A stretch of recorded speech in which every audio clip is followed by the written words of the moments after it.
Welcome to 30-Second Chances, where we ask deep, contemplative questions and provide far too little time to formulate thoughtful, reflective answers. My guest today is live sound engineer David Morgan. David, how you doing? Very well, thank you, sir. Glad to hear it. Okay, you know the drill, 30 seconds on the clock and then on to the next question. Are you ready? Absolutely. Okay. Question number one. Describe your job to a 5-year-old. I work behind a big piece of well-lighted gear that makes noise. And I get to make noise for a whole bunch of people who come to see a show. And then we do it, and then we put it away, and we go to the next town, and we do it again. And that's pretty much it. That's pretty good. And you got in under the wire. I'm impressed. Well, not everyone can do that. Okay, next question. The David Morgan action figure is coming out for Christmas. What two accessories are must-haves that it comes with? An unsharpened pencil that I can use the eraser to on the touch screens on my SD5 console. So that's got to be in one hand. And then my reading glasses have to be in another. And those are the two essential tools for me mixing a show. Oh, that's rather interesting. Okay, so I don't care much about hearing, but I have to be able to see. Oh, absolutely! I have to be. Have you seen how small the print is on the menu boxes on a SD5 console? Good point. Oh, I have to have the glasses on. Okay, next question. What's the most creative backhanded compliment you've ever received? Oh my God, that's a hard one. Backhanded compliment. Well, the worst thing is having somebody say, "Oh yeah, it didn't sound too bad." That's the worst thing somebody can say. And then I start panicking. They didn't like it. What didn't they like? What did I do wrong? How long have I been doing this wrong? And it creates a whole cycle of panic when somebody's less than enthusiastic in describing the sound of the show that night. Okay, next question. In the biopic of your life, who would play you and who would play your arch nemesis? I want Bruce Jackson to play me because he was one of my favorite characters in the business, and he was way smarter than I was. And what was the second part? Who would play your arch nemesis? Who would play my arch nemesis? Well, come on, it's a biopic, Hopefully I don't have any, but gosh, the best casting I could do would be Reggie Hamilton, the bass player from Bette Midler's band. Not because we didn't get along, but because he has one of the greatest menacing stares I've ever seen. And wonderful player, great man, but just his facial expressions were so deep, and he would make a great superhero. Next question. Tell me something about yourself that sounds ridiculous, but is actually true. I still play hockey at 71 years old. Really? Yeah. I've been kind of sidelined by the by COVID-19, but as soon as I can go back to the rink, I'm going back to the rink. I live for hitting a hard slap shot. There's a get off my lawn joke in there somewhere. I just haven't come up with it yet, But that's my secret. Well, not so secret among people who know me. I would have rather been a high scoring right wing than anything else in the world. Interesting. Okay, next question. If you could have one pointless or semi-useless superpower, what would it be?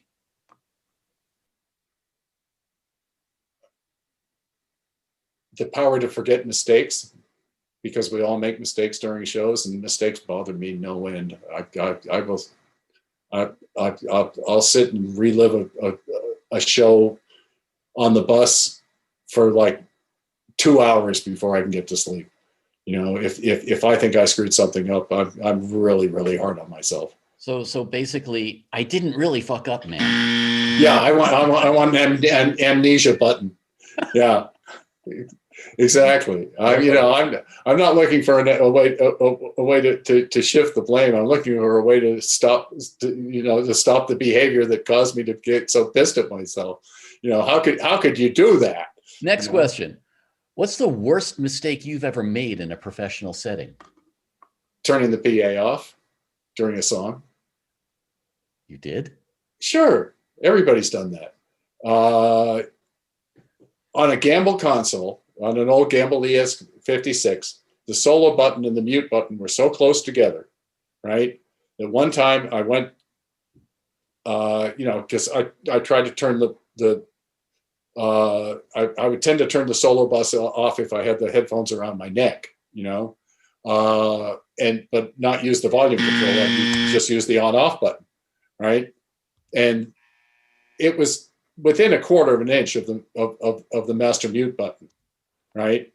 So I hit both buttons one night and turned off a Paul Simon show. Half a second, it goes right back on. But that's the worst possibly thing you can do. Okay, next question. What's the one thing you wish people had told you before you started your career? Well, two things. Don't ever smoke cigarettes, and stay away from any drugs harder than marijuana. And that's I've seen so many careers die due to drugs, and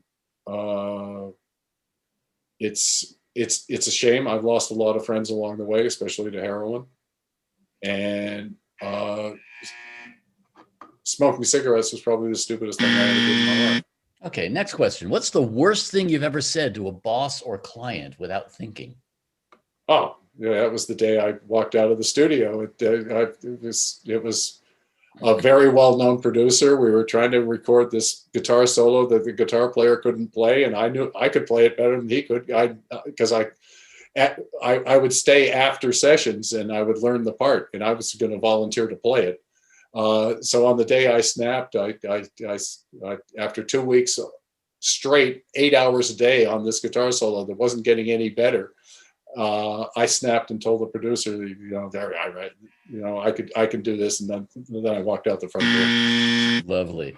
Yeah. Okay, that concludes our questions. I'm going to put 30 seconds more on the clock and allow you to either answer a question for me you wish I had asked you, or just pontificate on something in general, or ask me a question. Anything you want to do, it's 30 seconds. It's all yours. Go.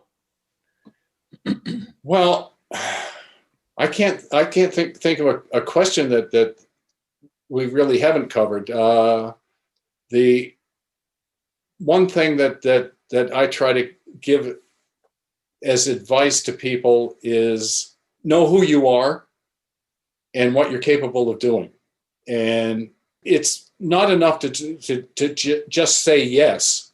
You have to express the confidence in saying yes, in taking on different tasks within the entertainment business, for those around you to feel as comfortable as you are with the decision to take part in a certain endeavor.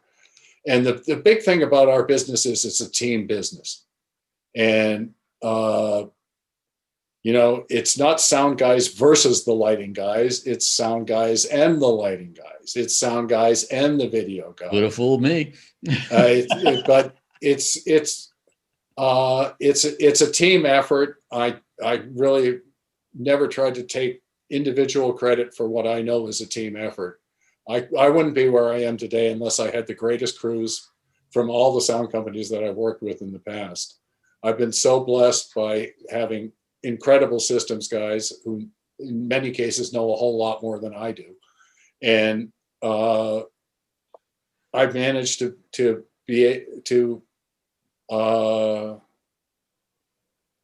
see myself as part of a team rather than as an individual making a statement. And it's a whole lot more gratifying when the team wins the game, and it's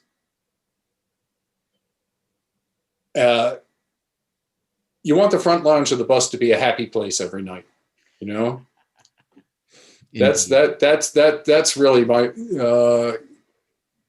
you don't want anybody they're holding a grudge or making waves. You want, equanimity is very important, and cooperation is very important, and seeing yourself as part of a much greater whole. And it took me, like any other youth, it took me years to understand that and to incorporate it into my daily life. And now at my age, a vast majority of my life has been lived that way, and it's worked, and it works for everyone who's been on the road for more than a couple of tours. Everyone understands that, once again, like the reggae band, it's a machine, right? It's true. I'm playing my part. I just want to play my part as best I can. I'm not interested in trying to play anybody else's part. And no, I've not tried to take on more than I'm capable of delivering. And I will always push myself to deliver more, but I will never try to take on more than I'm actually capable of delivering. And in that way, if I exceed people's expectations, then it's because the team is great. It's not because I'm great by myself, Isn't that what they say? The best leaders thank their teams and take responsibility when something goes wrong. Sure. I've had to fall on my sword on many occasions during my career. And because I'm the guy at the top of the food chain on the audio side, that's my job. Yep. Right. Yep. I'm not there to throw anybody under the bus. I'm there to fall on my sword. If the audio department fails, it starts with me.